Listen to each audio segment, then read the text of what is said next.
Hello again, friends, and you are my friends, and welcome to your ITFC match preview show. We're talking Town, building up to this weekend's game away at Tottenham.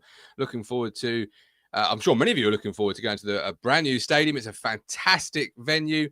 If you need any car parking tips, do message me on social media, etc. I do have a few hints and tips, haven't been a couple of times, but let us know your thoughts, your feelings as we head in.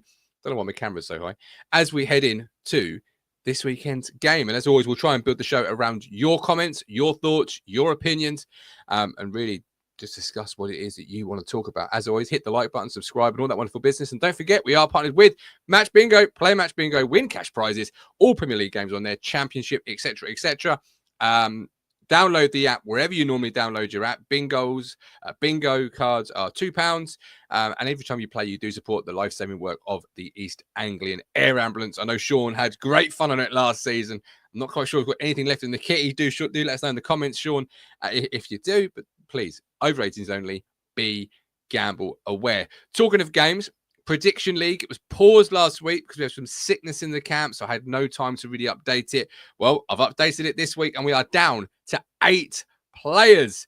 These 8 players are left in the running. Now, if you do want to play, you can still play. You won't get counted into the formal competition, but we are going to run it again once this competition's ended, because if I'm honest, I mean, I might be wrong. They might be really good, these 8 players, but I can't see it running to the end of the season. So we're going to run it again. There'll be prizes for this, and then there'll be prizes for that. So if you do want to get some practice in, do so. The rules are very simple. You can only choose one team once. Away draws count as a win. Home draws count as a defeat. And it's called the Talking Town Survivor League. There is your 8 players. There are your 8 selections, or 6 or 7 selections, however many there are on there. So yeah, good luck for this week. Gentlemen, all the best with it. We've got Evening Dominic. Hope you're well. Billy's in the room. Ady's here, the legend that is Ady. Joining me this evening is another legend. Not quite the Stowmarket legend, but a legend in his own, well, certainly in his own mind. It is one, the only Matthew Phillips. Welcome in, sir. How are you? I'm all right, thanks. Are you feeling better now? I've done 2 shows this week. You have. You've done phenomenally well. I'm not feeling overly better. I'm sure you can probably hear it a little bit in my voice, or I can certainly feel it in my voice. But check those 8 players out. We're down to 8 in our Survivor League, Matt. Yeah, those 8. Some have still got 2 lives, unbelievably. One has, Benjamin Bradder. Ben, can he choose my lottery numbers? Is it no surprise that the crystal ball is in there? Richard Chandler. Crystal ball's in there. My money's on him. And as I said at the start of the show there, Matt, you know, people are more than welcome to play. They won't get counted, but they can get some practice in for our next Survivor League. And I think you were probably one of them, because you were out fairly early doors. You had to get that in, didn't you? I think I was the first person out, in actual fact. I think you were the first. No, I think Lewis Robinson, who, by the way, great picture this week, Lewis. Yes. I think he was one of the first people out. He was trying to be overly confident with the selections and try and get rid of some of the, I won't say, well, I'll say it, lesser teams early. Mate, were you throwing this? If you picked the home side and you draw, that was a life gone, wasn't it? That's what done me. So I wasn't going particularly cavalier choices. They just let me down on the day, but I'll be back. Part 2. Well, you can play for you can play for fun and get to grips with it. And funnily enough, it was Tottenham, I think, that ultimately let you down in the end. I think it was Tottenham. It was Tottenham and Chelsea, I think. Tottenham and Leicester. Opening day of the year. That's what it was, wasn't it? Really. Let's be honest. Lots of questions about, is the game live anywhere Sunday? Obviously, it's a Sunday kickoff. Matt, you're our media mogul. Is it live anywhere? I mean, obviously, it's on an international feed. Hey, if you live abroad, it's live. It's on USA Network in the States. So I'll leave that there. Is it really on the USA Network? Oh, that's normally reserved for, you know, if you're a UK-based viewer, for wrestling or other shows. Yeah, it is. Yeah, you're right. Well, it's not being shown in the UK, is it? Because it's moved because of Tottenham playing Galatasaray last night. So I think if they move for European fixtures, you don't get the You don't get it on Sky Sports. Annoying because they're showing literally every football league game known to man, aren't they? On Sundays, whatever it might be. But there we go. That football league schedule is prime reason to not get relegated. We were talking about it, weren't we? We always bitch about it, don't we? In the WhatsApp group, because we were saying, see if everyone agrees with us in the comments here. The Premier League's paced nicely, isn't it? It's once a week. People call them match days. Well, here we are. If you watched our show with Ricky, Tottenham fan, he said, here we are at match day 11. Yeah, it's nicely paced along. The football is relentless, isn't it? I mean, it's Saturday, Tuesday, Saturday. Yeah. I mean, it's never ending. It's like a bloody hamster on a treadmill, just constantly going round and round and round and round. And it's stressful. It's no fun. Oh, look, being in the Premier League stressful, but at least you're dining with the kings, as I like to call it. It's that kind of stress. Absolutely. And to use something you said to me in the WhatsApp group, every game feels like an occasion. Yeah, it does. Yeah, and it's presented as such as well, isn't it? Look, we didn't have fireworks and flames coming out for Rotherham, did we? No. Mike D misses the midweek games. See, I don't miss the midweek games at all. No, I don't. I could never get there because of work commitments and family. Even if you can't get there, it's just nice to have a week. Like, I'm actually seeing my family. It's like, oh, hello. I didn't know you still lived in this house. I didn't know you were still here.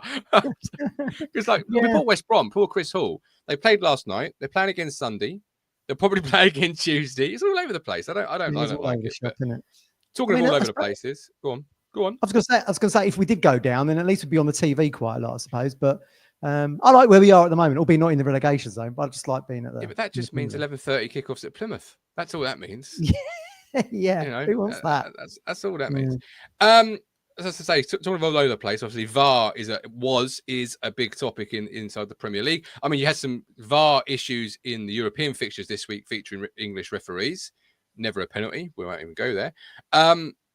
Howard Webb met with Kieran McKenna and Mark Ashton this week. That was big news coming out of Ashton's Radio Suffolk interview, which we'll sort of cover a little bit in a moment. What are your thoughts on Howard Webb coming down to Portman Road for a bit of Portman pie? I'm chuckling, everyone, because I know exactly what Martin's views are on this, and I'm presuming he's going to say it in a minute. We are a bit joined up on this. I do wonder whether or not he was coming anyway, because he got regardless of what happened against Leicester, because he got referenced quite a lot, didn't he, in the sit down interview with Matt Holland on YouTube on Town TV. I just wonder whether or not that was done because he was coming anyway. And then of course we have all the malarkey that goes on in the Leicester game. And then suddenly he's visiting, isn't he? Yes. I think it was yesterday. He come down yesterday. I mean, look, the gap between Saturday and Thursday might suggest that it was organised, but I don't know. It all just seems a bit convenient to me. But who knows? Look, Mark Ashton will what was it? He'll give his last breath to this club. Perhaps he did get on the phone after all. I'm sure he did. My first thought was, is it a bit like a keeping in touch day where Howard visits most Premier League teams once or twice a year, goes through anything they've got, goes through anything from the rules of the game, the laws of the game, where there may be, point of emphasis or is a grey area. I just felt like it initially. Is it just a routine, but then that was a very right time, or that was a very human resources term you used there, didn't you? Well, this is a keeping in touch day. It's a kit day. Keeping in touch. Check the KPIs. Which right now would be bright red. But what are your thoughts of it? Obviously, it was big news. I mean, personally, well, what they're going to do? I don't really get what they would have been discussing. Really, I mean, what are you going to do? Just go over the mistakes that were made or whatever. I don't get it. It's like just crying about spilt milk. I mean, everyone's still discussing it on our Discord, which is getting on my nerves a bit because I don't care anymore. There's nothing you can do about it. No. And Sunday it might go in our favour. So I mean, and there's all these hypotheticals. Well, we'd have gone 2-0 up. This is Ipswich. Who's to say they'd have scored the pen? Who's to say we'd have held on to a 2-goal lead? We couldn't have bleed in Brentford. No, that's true. Conceded 2 goals in 2 minutes there. I think there has to come a point where you have to say, you move on. You turn the page, you flip the script, you move on from it. And for me, that was Monday. For me, I woke up Monday. I saw the video again. I didn't get as angry. And you have to process it and move on. We didn't get it. We deserved it. But we didn't get it. Happen again. Newsflash, it's going to happen again. Yeah. So, I feel like I should be a millionaire sat on the beach right now, but I'm not. Yeah. I have to wake up every day and flip the script and get on with the fact that I'm not. You have to just sort of roll with have some resilience here, I guess, because it We've got didn't go for us. That's the end of the story, isn't it? Got another 28 games to go. We're going to get instances like that again. So I just don't see the point in moaning about it. Plus, it's also making us sound like, everything's against us. We've got to take our chances in real time. I do think it was a stonewall penalty. Look, I'm with everybody, but the fact was, there's nothing we can do about it as supporters. So there's no point going on about it, and it makes us just sound like, and if we do get relegated, everyone go, well, the VAR didn't go for us and all that kind of thing. I don't know. We're better than we're Ipswich Town. As Spurs guy, Ricky said to me on the show, he said, look, you've been away for a long time. I still consider you to be a big club. Get into that mentality. At the moment, we're kind of like, oh, we're in the relegation zone. We're little Ipswich and nothing's going for us. I just don't think that's the mentality to be in. Well, yes. If we're relegated by 2 points, I'll be just as probably angry then as I was. But again, it's hypothetical. Who say Ipswich would go 2 up and even win the game? Or could have drawn the game? Could have missed the pen? Who knows? Who knows? Well, yeah, you have to go. You're positive, I guess. But I just think you have to, and like Phil says, I hope Ashton McKenna gave Howard a right good talking to. I can imagine the meeting now. No, the conversation would have gone. This is why it wasn't given. They would have put forward their points of why it should have been given, and you kind of just meet in the middle because it's done and you can't change it. But what really wound me up, just before we flip the script, was ex-players coming out and saying it's a stonewall penalty. Yeah, and ex-referees now paid as pundits coming out and saying it's not a penalty. Yeah, that felt to me it's ludicrous. Like the goalkeepers union, the referees union, it was a closing of the ranks, if you like, of the sense of because Stephen Warnock summed it up perfectly, just without words. His reaction was like every Town fan's reaction, and that's what really wound me up, maybe a little bit more than anything else. Yeah, no, I totally agree with you on that one, and that is why that's why it's so confusing, because you've got ex-players coming out, be it Match of the Day, Sky, TalkSport, wherever it might be, whatever platform it might be, and they're saying that was a stonewall pen, and then, like you're rightly saying, you're getting the Dermot Gallagher and ex-referees coming in and looking after their own. No, that wasn't, and this was the reasons why. So I mean, that just shows you how the gap between how we all see it. Players and fans, ex-players and fans are looking at it through a different lens to what referees are. I would imagine when Howard Webb was down there, I would imagine it was very cordial. And I imagine Ashton would have said what he said in the video when he did the interview with Kieran. They were presented something in the summer, which they got behind. He might be now thinking, we don't know what that is, by the way, so we can only presume. I would imagine he probably went through that and said, these are the points I want to take up with you. Yeah. But to think that they would have given Howard Webb, look, I've worked with Howard Webb, to think you're going to give him a dressing down, think again. Well, yeah. No, this is it. Khalid says Warnock's reaction to Dermot saying what Dermot said. It says it all. Ex-players should be VAR refs. It's not a bad idea, but then when they're, but do they want it? Is there an appetite for ex-players that want to become? There never has been, has there? Which is weird because, like cricket, to be a cricket umpire, I believe you have to be an ex-player. So I mean, because is that the money aspect of it? Because obviously, maybe it's not as glamorous as a pundit. You're paid really handsomely to be a pro player now. It's not like you're playing Saturday for Ipswich Town, but then you work in the video shop Monday to Friday. If I was a player, or a carpet shop or whatever. This is Stowmarket we're talking about. If I was a player, having earned the money some players get, I wouldn't be sat, with fans on social media saying, "Oh, you got this wrong." I'd be on a beach, as I said earlier. Exactly. I'd be on a beach, a millionaire with pina coladas. What we say about boxing, silk sheet syndrome. You've got so much money, you haven't got the motivation to do anything, I suppose. Look, referees in the Premier League get paid handsomely. I mean, talking of Howard Webb, he was a policeman that went on a career break and never actually went back in the end, and he became full-time within the Premier League. So, I mean, look, it's a great life. You're refereeing football games, you're going all over the world. True. It's a good life. But, I do agree on the money side. Yeah, I do agree. True. Flipping the script, Mark Ashton was on Radio Suffolk this week. Any thoughts from it? Again, like VAR, I'm not really bothered. Didn't really learn. He was on. Him and McKenna were on the TV Friday, and then we had another interview Monday. So I guess the question should have been: did you learn anything different on the Monday than you did on the Friday? Yeah. What do you think? Well, I did the Anfield Wrap Premier League show again this week, and they started off our segment by saying Ipswich Town remain relentlessly winless. And I think this is probably the reason why you've seen Ashton and McKenna do their own thing for Town TV and then suddenly appear with Brenner on Ashton appears on with Brenner on BBC Suffolk. We're 10 games in, we haven't won a game. Get on the PR front foot is what I'm thinking. And it was a very good interview. I really enjoyed it. And I often say I feel like he's a little bit David Brent, but he's also got this club's best interests at heart, and that came through again. He said about the dying breath again. He mentioned that, and of course the big thing. And Colin messaged me this straight away. This was before we did the Trevor Wymart tribute show. Was that they would put 4,000 seats into the Pioneer stand in order to accommodate everyone in the Cobbold like yourself, mind, to come over while they renovate that stadium, which makes complete sense. But no one had really thought about. To be honest with you, it seemed like it dropped because it was down to me. I would hire Colchester United out and get all you Cobbold locked down now. And you have to watch it on a beanbag. And you just have to you'll just have to make do. I've heard it all now. We'll just hire out little Colchester and we'll do that.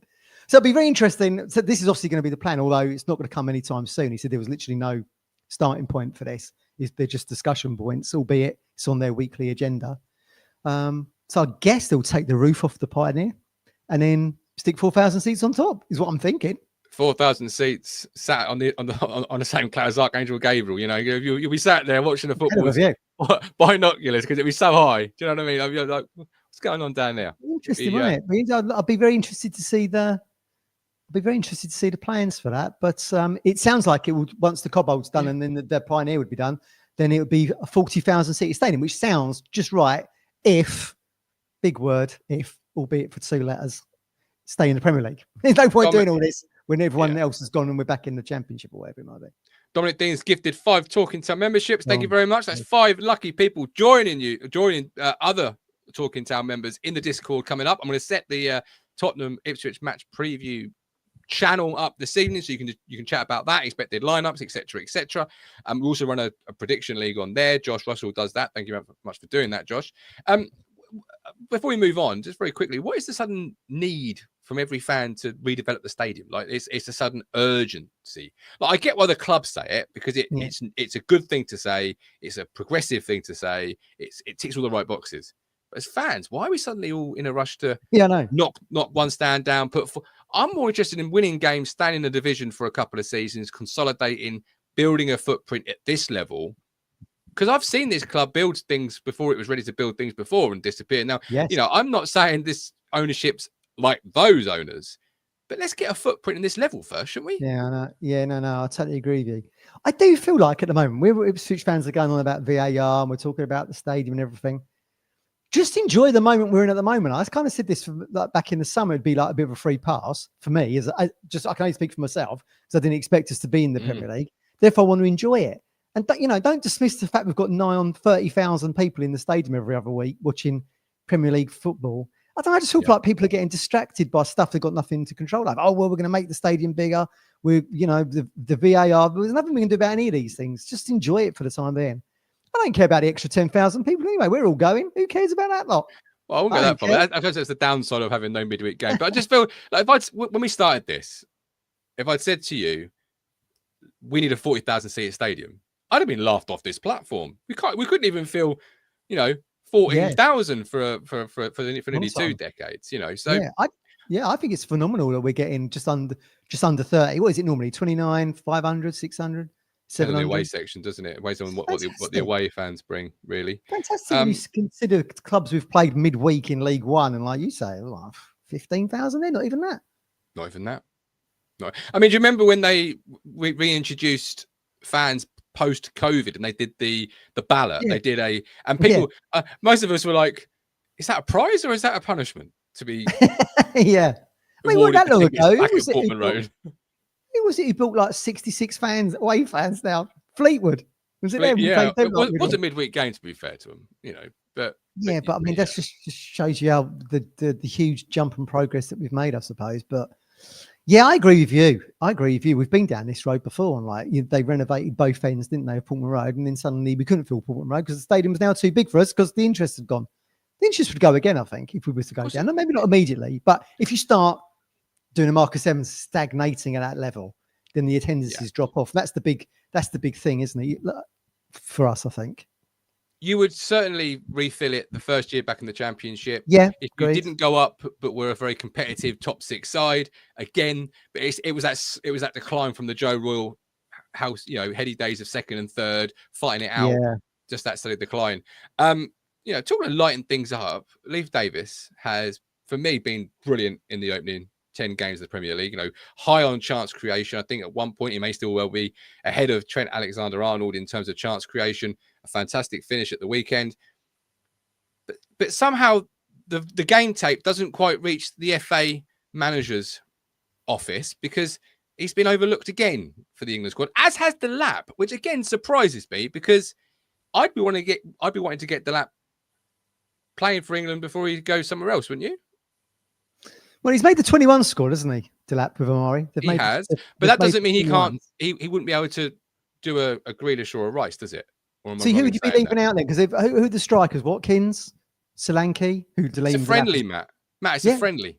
Well, Nations League, isn't it? So it's semi-friendly. Sorry, it's the Nations League, Matt. It's a friendly. As I reminded Ricky on the Spurs meet the opposition, Delap's got more goals than Solanke. What did Delap cost? 15 mil, 20 mil? Solanke's 54 and upwards. But am I right in thinking if we called Delap up to this squad, for example, and he played, he then couldn't change to Ireland like Grealish or Rice did? Whereas if we don't, he still plays on the 21 level. He can still, as Rice and Grealish did, at some point, if he wishes to, obviously represent. Yeah, I think with Nations League, that'd be it then. I believe. Yeah. I believe. I'm not 100% certain on that. It's changed so much over the years, isn't it? You've had people being capped in friendlies, and then they've gone on and represented other nations. So forgetting Delap, Davis overlooked again. I mean, what's going on there? We haven't got a Yeah, left back. Unlucky there. Well, he's been overlooked for that Lewis Hall, who went big money, from Chelsea to Newcastle, who's obviously had more Premier League experience than what Leif has.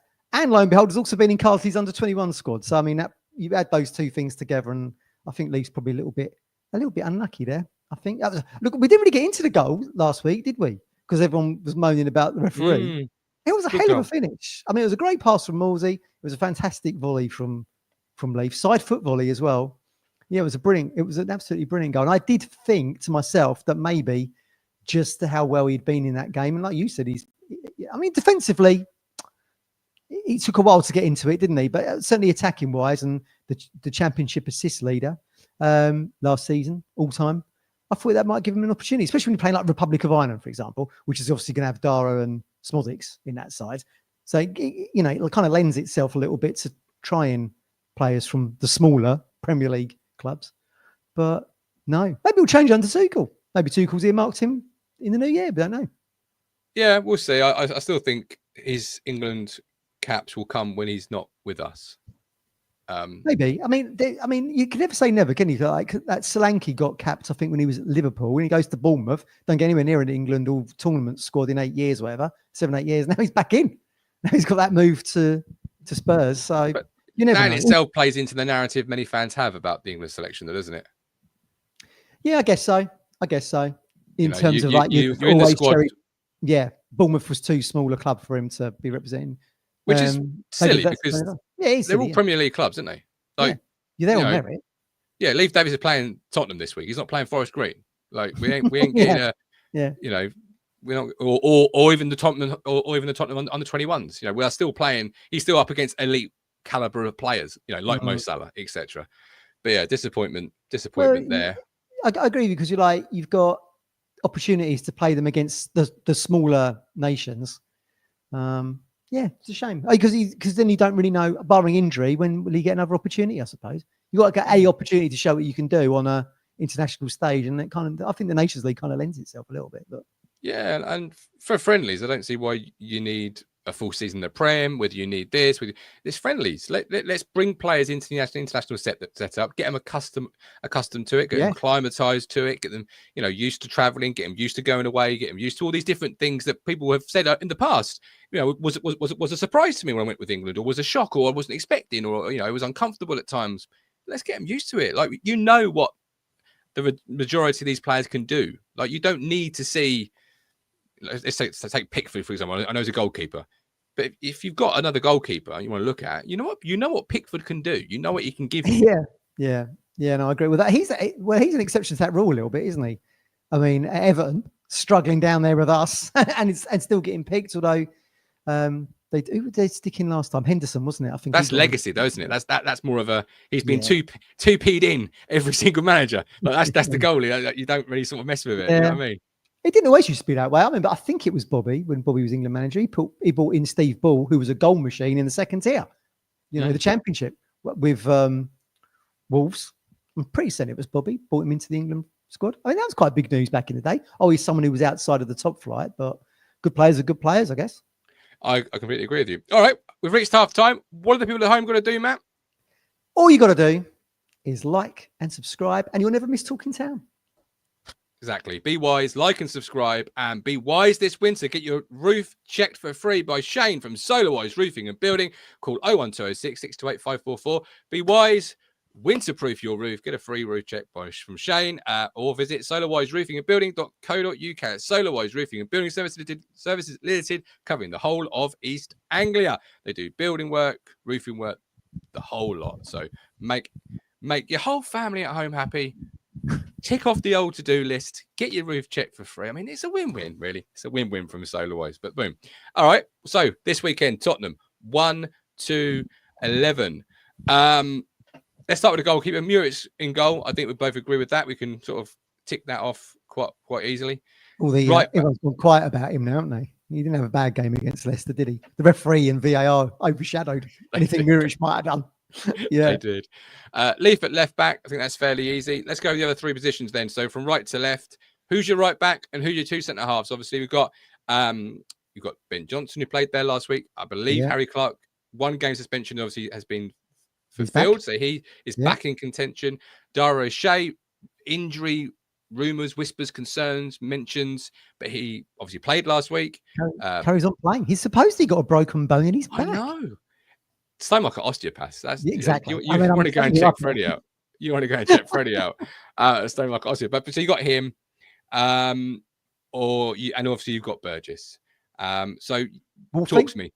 Wolfie. Oh, Wolfie, of course. Yeah. I didn't mention Wolfie, but I feel a bit sorry for Harry Clark because, like I say, I thought he had a good cameo against Everton, and he wasn't doing too badly against Brentford until it all started going pear-shaped, and they took the own goal off him in the end, didn't they? Which was the right decision. He obviously got sent off. But I thought Ben Johnson is someone I've been a little bit critical of for no apparent reason, that he's just not showing the flair I want to see in that role. I thought he played very well last week, very well, and arguably could have been, still could be, could have been man of the match. So I think he's done enough. In fact, I think that entire defence keeps their positions. I agree. Yeah. No, I'd keep the same back four. I mean, even though I'm not completely sold on Dara O'Shea as a player that keeps the focus for 90 minutes, really should have scored as well, that far post. Because I think, if you watch some of this footage back with Burnley and West Bromwich Albion, they're kind of bread and butter headers for him to score goals. As we said in the summer with Chris Hall, he's got quite a good goal to assist ratio in the box from set pieces. Yeah. Something for Mark Hudson to work on, clearly. But yes, I'd keep that back four. So that, with Muric in there, that's the same defensive five. Okay. Into midfield, got to make one change at least here because Phillips obviously is suspended for a game. I should just point out, if people haven't seen this in the comments on the shows from the weekend, the Gov and Hamish were correct in that. This I still can't. I don't understand because that's sounding like I'm going to go against what I was saying earlier. But whilst the passage of play continues, and then a red card, yellow card, whatever is shown, they can't re-referee that. So we could have been in that position, as you rightly said, with a penalty, go 2 up, but we're down to 10 men. That is just ludicrous. But there we go. So you were quite you guys you were spot on about that one. It's going to be Morsey and Cahoose, surely. They've got to be. You've got Massimo, haven't you? You got Massimo as an option, ex-Tottenham player. I mean, yes. I mean, McKenna said he has been training. I don't know. He probably needs. I don't know. It seems a very big game to thrust him in. Do you know what I mean? For someone who hasn't played since Fulham, I believe we were umming and ahhing about this the other day. I think it was Fulham was the last time we saw minutes. Yeah, I'd go Morsey and Coos. We've seen him already against Southampton. Coos obviously didn't play too badly against Brentford. Arguably at fault maybe for their first goal. Didn't quite track back. Was it the first or second? Can't remember. But yeah, that seems like a good pairing to me because you've got Morsey can sort of do that CDM work, the grunt work, and Cahoose has obviously got the legs to go box to box. That might be very critical against a very athletic side, as McKenna called them today, very intense attacking side in Spurs. So that could be the one. I agree with you. I'd go Morsey and Karius. Okay, into the three behind the striker. I'll make it easy from this point in. I wouldn't change the starting. I agree. I agree. Oh, excellent. Yeah. I agree. You've got to have Amari on the right hand side. You can't take Connor out. No, agreed. Did very well in the last 2 games. And Smodics was quiet against Leicester, but one game removed from that, he scores a really good goal against Brentford. So that's the three I'm keeping.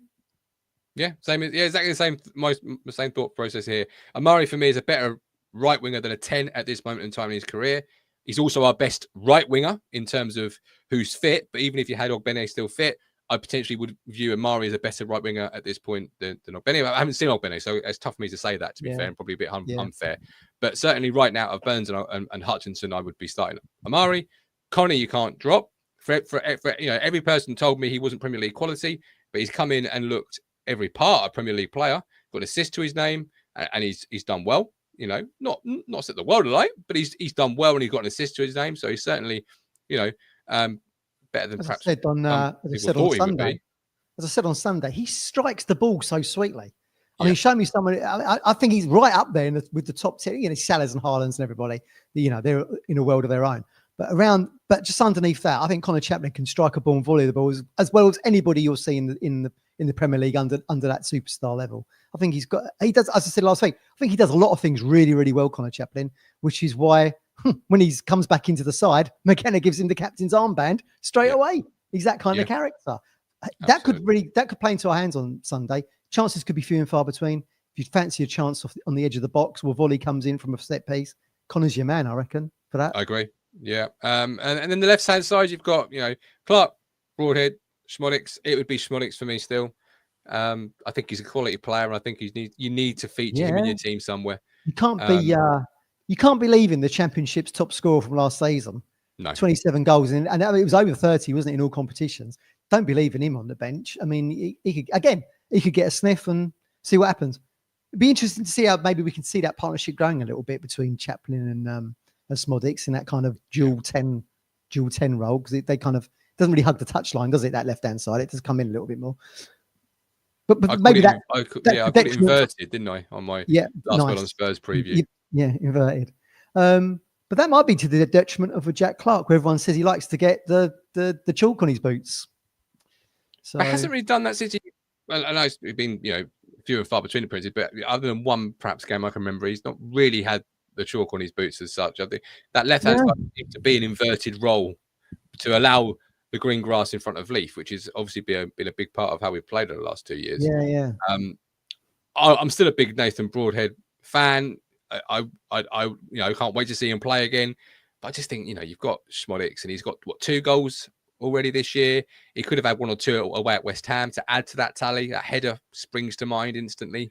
I know he was offside, I think, in the end, but he gets no positions. He's been a credible goal threat in a team that all the stats will tell you, Matt, hasn't been a credible goal threat. So you got to get the shirt. Well, we like Broadhead, don't we? Because you called him the needle mover of the day he signed, didn't he? And then he scores that fantastic goal against Sheffield Wednesday. Brilliant free kick.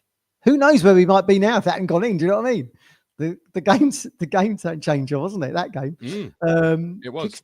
Kickstarted it all, didn't it? Whether or not he's going to get an opportunity, I don't know. He's a very different player to Smodics, isn't he? Like you said last week, Smodics. You wouldn't be surprised if he walks into a room and he's chewing on a brick. He just looks up for it, doesn't he? He does. Anything. Whereupon Broadhead is a little bit more, where he's injury prone, maybe a little bit more lightweight. Got all the skill in the world. Got all the technique in the world, I think. But whether or not he's going to get an opportunity, I don't know. That hasn't helped that he missed the start of the season, really. I mean, that's not his fault, is it? He got injured. But suddenly you feel like Smodics and Jack Clark are ahead of him. Yeah. I like Chris Boyd's absolutely brilliantly positive post. Tough for any group like this to come into the Premier League. If we can somehow survive, unlikely though it is, this group of players with a year of experience and development could be really solid. I like it.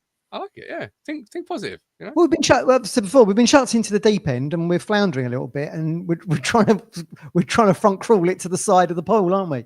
It's proving very difficult. But we are, they played very well last Saturday. Let's not lose sight of that over the referee and debacle and all that kind of thing. They did play very well. I do think going to Spurs away is a much different kettle of fish. You're back. If you know, not to say Leicester isn't a shark in the sense of the Premier League, but you're back swimming with sharks again this week, having sort of jumped out into more of calmer waters against Leicester. You're back in with the Sharks, and look, it might not feel it, but Brentford was a good performance as well. To go 2-0 up away attacking wise, yeah. it was. Well, that's what I'm talking about. I've given up on thinking we'll be anything but shambolic defensively over the last 18 months, Matt. Yeah. Like, we couldn't keep clean sheets in the Championship. I had no faith we'd do it in the Premier League. Do you know what I mean? We did say in League One we were too easy to score against, but we just had the goal for it, didn't we? 101 goals. So I'm very much still a believer that why would I expect this team to suddenly start keeping clean sheets? But what I was going to say really was it doesn't feel it. And overall, it wasn't good. It wasn't brilliant. But there were some really good bits in that away performance at Brentford. That you go 2-0 up away at home against a solid team in the Premier League. That's a real positive. The way you concede isn't, but some of those were again errors of our own doing. And then of course the second half unravels the way it does. But again, you go 3-2 down. You get yourself back into the game. You show heart. You show desire. You show quality in moments. So there was a lot of positives to take away from that. It didn't feel it. You don't want to hear it after a defeat. Yeah. But slowly, week by week, we are. If it's a jigsaw, we are piecing it together. And you just feel. And I sound like McKenna now. You just feel like it's around the corner. That first win. You just feel like it is. Yeah. I mean, I totally agree with you. You can never fault the attitude and the mindset and the will to try and win a game of football from our squad, which is what Ashton and McKenna and the American ownership have instilled in there. So that's a great culture that they've done. It's obviously very difficult against elite sides, which we're going to find out on Sunday. I think it did help that Brentford kind of were quite expansive in their counter attacks and gave us space to play, which is how we scored. And we were very quick from A to B, weren't we, in our counters against Brentford? The through balls from Phillips and then Chaplin picking the ball up in midfield, and suddenly we find ourselves 2 up. It was fantastic. Just couldn't hold on to it, like you rightly say. Ricky did say to me in the Spurs show that he expects us to score at Tottenham Hotspur Stadium. It's interesting that when I was doing the prep for that show, we've actually scored first in 5 of our 10 games. Spurs have conceded 6 times and they're first in 6 of their 10 games. There you go. So there's an opportunity to go 1 up, but whether or not we've got the defensive solidity to hold on to it, I'm not so sure. First goal scored by a Town player. You might want to look at the odds on that one. On those stats alone. That's what it's all Connor. Yeah. You say you can have thought that the heart and the effort, but that Brentford game, you look at it and you think you're 3-2 down. You were 2-0 up. It would have been so easy for a team that had been truly played off the park by West Ham, poor against Everton, beaten well and truly by Man City, all those different things. It would have been so easy just to suddenly go from 3-2 to 4-2 and the game's over. The fact that they kept their heads in it, they kept their hearts in it, everything was still in that game, despite being 3-2 down, despite being 2-0 up, all those emotional roller coasters, they were still being the Ipswich that we saw last year. Because it's not easy losing games every week, mate. It takes it out of you a little bit, exactly. Emotionally and confidence and everything else. And in the fashion that we did against Brentford as well. I mean, as gutted as all fans were, whether you was like us watching on TV or using the stadium like Colin and co, everyone feels gutted. But if you've put in the effort for that 90 minutes, end to end like a basketball game, absolutely shattered just to lose it in the manner that we did 4-3. Yeah, that's an absolute death blow, isn't it? I mean, it's just going. I don't think it's going to be any easier Sunday, to be honest with you. But who knows? We've had a good record against Spurs, over the years in the Premier League. Who could forget the Frank Gallup screamer from the 90s? I mean, the last time I was there, White Hart Lane, Alan Armstrong header, 90th minute. We win it 2-1. Teddy Sheringham got sent off in that game. So we've had some moments there, but I don't know. Yeah, it feels like we've suddenly entered shark-infested waters again for Sunday. Yeah. So I've just seen Georgie Boy's comments. Maybe I've never seen this before in 4 years of doing it. Gov's beard is back. Town must be losing again. It's not what I thought. Have you got a bit of extra growth in there then? Have you got a bit of extra growth in there? I hadn't noticed. I haven't thought about the fact that when Town lose, do I get extra follicles on my face? Georgie Boy, Nice one. We'll start keeping a note on this. That's season impressive, Georgie boy. It made me laugh. I've never seen it in 4 years, ever seen a comment like it. I've seen lots of comments over the last 4 years. Some good, some very, very bad. But that one I wasn't expecting it. I wasn't in the mindset of what it might come out as. Brilliant. Love it. Thank you, Georgie boy. I have a shave tomorrow morning now. Even like you say about West Ham, even though we'll go back and talk about attitude and stuff, even though we conceded in 49 seconds, we did actually get it back to 1-1 within 5 minutes or something, 5-6 minutes. Again, that just shows you the will to win to do things. And we might need that in bucket loads Sunday, I feel. Yeah, absolutely. So the lapse time up front for us both. We'll come to a score prediction now. Don't forget we are live the moment the full time whistle goes on Sunday for our match reaction show. There'll be a link for that show, so you can come on and have your say after the game, whatever your opinion is. We're happy, sad, angry. What other emotions are there? Well, whatever there are, whatever we want to say, come on and say it on the match reaction show. Then we'll be live on Monday night, 8 p.m. for what would be our Sunday Talking Town, but on a Monday, because obviously the game is on a Sunday. So ITFC Beard is the king of beers, says AD. He certainly is. He's also the king of Discord admin. He doesn't know it yet. Has he started this role yet? He will be this weekend, because this weekend we'll get to log in and put a little, I think it's a spanner. So, because it's like be a beard, really, shouldn't it? Should be a big beard. Should. I could message Discord and say, could any chance I can give a sort of a custom one? But yeah. Okay, so score predictions. Dom's gone 2-2. David's gone 4-1 Spurs. Tommy K has gone 4-0 Spurs. Phil's gone for a Town win, 2-1. Phil is keeping that European dream alive that he predicted at the early part of the season. Khalid's gone Spurs 1, Town 3. Oh my God. So, I love the optimism. Clearly, Khalid and Philip are, Phil are drinking from the same positivity fountain there. 4-1 says Macca for Ipswich. It's the Spurs, that is. I said 3-1 on the last word on Spurs' prediction show that I did for them. I'm sticking by that. Sadly, I think it'll be a 3-1 Tottenham win. I don't want it to be. As I said on their show, I'd give anything for 3 points. You're being a realist. I'd give anything for 3 points. I'd give most things for a point. Yeah, me too. Yeah, absolutely. Look, they on the Anfield Wrap Premier League show, they said to me that it's got potential to be a bloodbath the way we play, because we ain't gonna go there defensively, are we? We're gonna get on the front foot and take the game to them. It's the only way we know. Yeah, I think it will go similar to what we saw against the Man City or a West Ham. To be honest with you, I think it'll be either 3. I think we will score. I think it will be 3 or 4-1. I mean, they seem to like scoring 4 at home, don't they? They've done it against Villa. They've done it against Everton. They've done it to West Ham, for crying out loud. So the team that scored 4 against us, they demolished themselves. So, yeah, 3-1, 4-1, maybe 4-1, maybe 4-1. But look, there's no shame in that. And I think round the corner, with Amorim coming in at Man United, and we've got that after the international break, that's the game I feel a lot more confident in. But yes, Sunday we've just got to try and get through the 90 minutes and see what happens. But who knows? Like I said earlier, we have had a fairly decent record at Spurs over the year and had some moments. So you never know. You never know. That's very true. You never know. Look, it's a game of football. What have we seen last week? One decision from a referee or a VAR, and you could be walking away with 3 game points. I spoke about earlier when we beat Tottenham 2-1 and Finidi scores overhead kick, then puts in the cross for Alan Armstrong to score. We went there thinking we were going to get drubbed. We was in the relegation zone, I think, at the time, just off the back of going to the San Siro against Inter Milan, where we got beaten. This has kind of started the run that got us up into mid-table in the end. So, look, fingers crossed, but I think let's be realistic about it. This is a very good team with world-class players who seem to score goals for fun at home against the Ipswich Town side. As defensive throughout is. But, look, say a prayer to the man upstairs. It'll be a 0-0 then. Yeah, right, get the point. I'll take it now.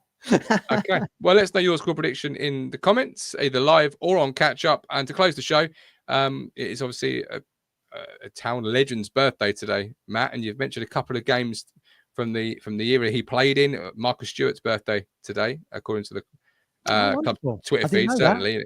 No, well, I didn't either. I'll double check it, but I'm sure I read a tweet today from Ipswich Town Football Club that said "Happy birthday, Marcus Stewart." If I'm wrong, I am slow. Let's talk Marcus anyway, the legend. Well, he's a legend anyway. I was going to ask what your favourite Marcus Stewart goal was. That was all. I'll give you my favourite Marcus Stewart moment. Is that hat trick at the Dell against Southampton, Monday Night Football. Oh, it was good, wasn't it? Yeah. That to me, that game and that hat trick just summed up that season for me. And then, of course, Royce hits the bar from the halfway line. Do you remember that? Right in front of the camera on the near touch line. I don't remember that, funnily enough. No. Oh, I thought that was going in. It was just fantastic, and it kind of just summed up that season, really. And we talk about England call-ups. Marcus Stewart didn't get the one. Kevin Phillips got it over him, which was a real travesty, I think, because they knew what Phillips could do. It would have been fantastic again to see Marcus capped, and he should have been capped. By Sven he should have been capped. He 100% but not, was it 19 goals that season? Brilliant, absolutely brilliant. So I'll go with that. That was a superb hat trick, one of my favourites. I've got to start believing in myself more. Yes, happy birthday, Marcus Stewart. Posted 9 hours ago on the Ipswich Town Twitter feed. Yes, so I was right. I was right on Sunday. I was right. I've got to start believing in myself. Yeah, everything you say is correct. It's not if no. No. Would you say the score's going to be Sunday again? It's 3-1. Sadly, 3-1. No, happy birthday, Marcus. What a player! Brilliant. What a player, and what a gentleman. Obviously, we've had the pleasure of speaking with him on a good number of occasions. Just a shout out to Derby Rimmer. Yeah, absolutely. Yeah. Mike D. Michael Ricketts capped instead of Marcus Stewart. Here's another one. Yeah, he was phenomenal that season in the Premier League, and like I say, that hat trick against Southampton, tremendous. Yeah. There we go. Happy birthday, Marcus. Anyway, we are done for the match preview show. As I say, back on Sunday for the match reaction. Get your comments in. Get your Survivor League prediction teams in. Remember, you can only choose one team once. If you've chosen one team already, don't choose them again. I will pick it up eventually. I will pick it up. Just give him time, everybody. Lots of time. Give him a moment. Lots of time. Yeah. So don't try it. But until then, he has been the wonderful Matthew Phillips, the true star of the show. I have been your host, the Gov. Thank you for watching. Like and subscribe, and I'll see you Sunday. Bye-bye. You make me smile when I think of you. If I get down or when I get blue, I can't get enough. Oh, yes, lover. You make me happy, I feel so fine. Oh, how I wish that you were mine. I can't get enough. Oh, yes, lover. I woke up all soaked in sweat, with chills running down my neck. I thought went crazy from just the thought of you. A long blonde hair.